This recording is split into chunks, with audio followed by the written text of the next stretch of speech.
कहने में तो आसान लगता है कि अगर एक बार हार गए तो दोबारा उठो और फिर से दौड़ लगाओ, दोबारा हार गए तो तीसरी बार फिर खड़े हो और ऐसे अनंत बार कोशिश करते रहो जब तक तुम कामयाब नहीं हो जाते। कहने में तो ये बहुत आसान लगता है, लेकिन जब बार बार हार होती रहे तो आखिरकार एक इंसान कितनी कोशिश करे, कहीं ना कहीं उसका मनोबल तो टूटेगा ही। लेकिन क्या कोई ऐसा फॉर्मूला भी है जो निरंतर चलते रहने के लिए हमें हिम्मत देता है? तो इसका जवाब है हाँ, और इसका जवाब आपको इस कहानी में मिलेगा। कहानी के अंत में आप देखेंगे कि कहां से एक इंसान को निरंतर प्रयास करते रहने के लिए हिम्मत मिलती है।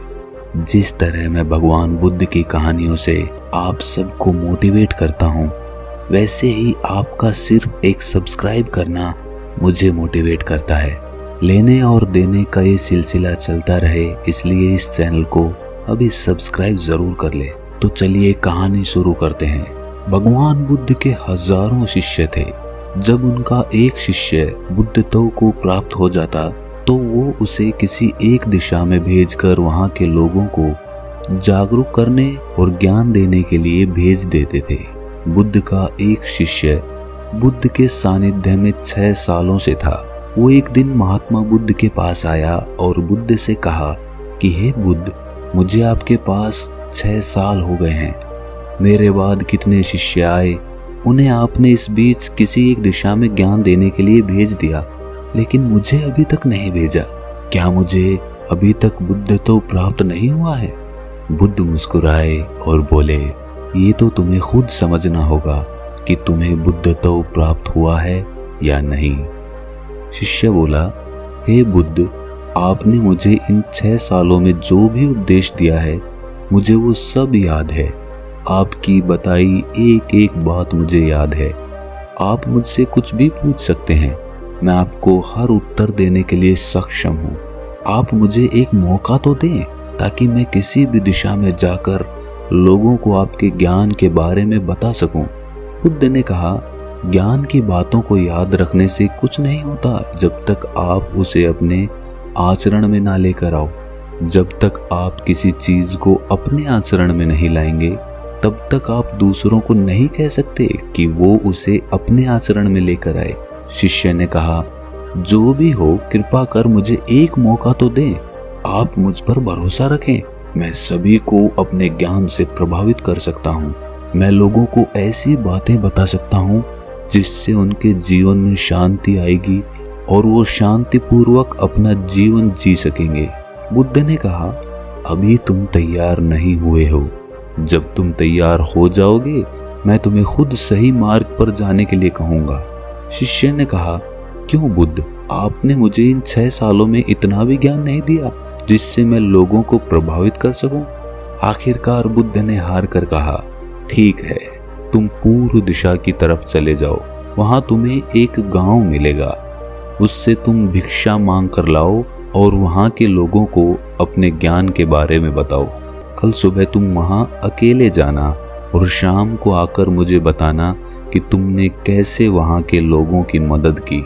वो शिष्य ये सुनकर बहुत खुश हो गया और बुद्ध का आशीर्वाद लेकर वहां के लिए चल दिया। वो रात भर ज्ञान समेटता रहा। वो मन ही मन सोच रहा था कि मैं कल वहां पर ऐसी ज्ञान की छाप छोड़ूंगा कि वहां के लोगों के साथ बुद्ध भी मुझसे प्रभावित हो जाएंगे। सुबह उठकर वो बुद्ध को प्रणाम करने गया। उन्हें प्रणाम कर वो पूर्व दिशा की तरफ निकल गया। शाम को जब वो वापस आया तो बुद्ध ने देखा कि उस शिष्य के माथे पर चोट लगी है और खून बह रहा है। बुद्ध ने उसे पट्टी की और पूछा कि तुम्हें ये चोट कैसे लगी? शिष्य ने कहा कि बुद्ध, वहाँ के लोग बेहद ही दुष्ट हैं, उन्हें जरा भी बुद्धि नहीं है। मैं उस गांव में भिक्षा लेने के लिए गया पर किसी ने मुझे भिक्षा नहीं दी, सब मुझे गालियां दे रहे थे। एक व्यक्ति ने मुझे भिक्षा तो दी, लेकिन नीचे फेंक कर और कहा, इसे उठा लो। मैंने उन्हें काफी समझाया, लेकिन वो मेरी बात सुनने को तैयार ही नहीं थे। उल्टा उन्होंने मेरे साथ हाथापाई कर दी, जिससे मुझे ये चोट लग गई। हे बुद्ध, आप मुझे दूसरी जगह भेजें जहाँ के लोगों में बुद्धि हो। बुद्ध शिष्य की बात सुनकर मुस्कुराए और बोले कि अगर तुम्हें दूसरे गांव में भी ऐसे लोग मिल गए तब तुम क्या करोगे? शिष्य ने कहा, हे बुद्ध, ऐसे लोगों को कोई ज्ञान नहीं दे सकता। वो लोग अज्ञानी हैं, उन्हें कौन समझाएगा? बुद्ध ने कहा, वो लोग अज्ञानी नहीं बल्कि ज्ञानी ही हैं। उनके पास बहुत बुद्धि है और उनके पास खुद का अपना ज्ञान है। अगर तुम किसी दूसरे के ज्ञान को चोट पहुंचाओगे तो वो कुछ तो कहेंगे ही। तुम्हें ऐसे लोग हर जगह मिलेंगे, तब तुम अपना ज्ञान उन्हें कैसे दोगे? बुद्ध ने शिष्य को कहा कि आज तुम आराम करो, कल शाम को मेरे पास आना। शिष्य बुद्ध को प्रणाम करके चला गया। अगली शाम जब वो वापस बुद्ध के पास आया तब वहाँ एक और बुद्ध के शिष्य मौजूद थे। उनके हाथ में चोट लगी हुई थी। बुद्ध ने उस शिष्य के हाथ पर चोट देखकर उस पर पट्टी की और उस शिष्य से पूछा कि तुम्हें ये चोट कैसे लगी? शिष्य ने कहा, बुद्ध, आपने पूर्व के गांव में मुझे जाने के लिए कहा था, वहीं पर मुझे ये चोट लगी। बुद्ध ने कहा, वहां तुम्हारे साथ क्या हुआ था? शिष्य ने कहा, हे बुद्ध, वहां पर मैंने सबसे भिक्षा मांगी लेकिन किसी ने मुझे भिक्षा नहीं दी। एक व्यक्ति ने मुझे भिक्षा दी लेकिन उसने भी जमीन पर फेंक कर कहा कि इसे उठा लो। मैंने चुपचाप उसे अपने पात्र में रख लिया और उसे कल्याण का आशीर्वाद दिया। तब उस आदमी ने मुझसे कहा कि आप बड़े ही अजीब आदमी हैं। मैं आपका अपमान कर रहा हूँ और आप मुझे आशीर्वाद दे रहे हैं। मैंने उनसे कहा कि आप दानी हैं, आपने मुझे दान दिया है, इसीलिए मैं आपको आशीर्वाद दे रहा हूँ। फिर मैं वहाँ से आगे गया तो कुछ लोगों ने मुझे वहाँ से जाने के लिए कहा। उन्होंने मुझे अपशब्द कहे और मुझ पर पत्थर फेंके, जिससे मुझे चोट लग गई। जब मैं वापस आ रहा था तब मैंने एक माँ को रोते हुए देखा। वो अपने बीमार बच्चे को लेकर चिंतित थी। मैं तुरंत जंगल से उसके लिए कुछ जड़ी बूटी ले आया, लेकिन वहाँ के लोग मुझे उसे जड़ी बूटी नहीं देने दे रहे थे। फिर मैंने उनसे विनती की कि वो मुझे उस बच्चे का इलाज करने दे। उसके बाद वो जैसा कहेंगे मैं ठीक वैसा ही करूँगा। फिर जिस व्यक्ति ने मुझे भिक्षा दी थी उसने गांव वालों को समझाया। तब उन्होंने मुझे उस बच्चे को जड़ी बूटी लगाने दी। उसके बाद वो बच्चा ठीक हो गया। फिर गांव वालों ने मुझसे उनके किए गए अभद्र व्यवहार के लिए क्षमा मांगी और मुझे धन्यवाद दिया। फिर मैं वहां से वापस आ गया। हे बुद्ध, मेरी आपसे एक विनती है। उस गांव के लोग बहुत भोले और सीधे साधे हैं।